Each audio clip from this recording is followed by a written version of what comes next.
விஜய்க்கு தம்பி திருமாவளவன் ஆதரவளிக்க வேண்டும் என்கிறார் ராமதாஸ்.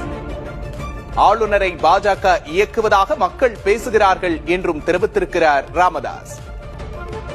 விஜய்க்கு ஆதரவாக குரல் கொடுக்கிறார் ராமதாஸ். விஜய்க்கு தம்பி திருமாவளவன் ஆதரவளிக்க வேண்டும் என்கிறார் பாமக நிறுவனர் ராமதாஸ். அடுத்து என்ன நடக்கப் போகிறது என்ற பரபரப்பு காட்சிகளோடு தமிழக அரசியல் களம் நகர்ந்து கொண்டிருக்கிறது. விசிகாவின் ஆதரவு யாருக்கு இருக்க போகிறது? விஜய்க்கு தம்பி திருமாவளவன் ஆதரவளிக்க வேண்டும் என்கிறார் ராமதாஸ்.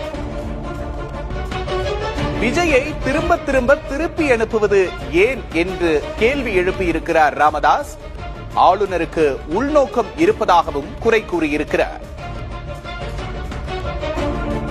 விஜய்க்கு ஆதரவாக குரல் கொடுக்கும் ராமதாஸ் அரசியல் களத்தில் அடுத்து நடக்கப் போவது என்ன?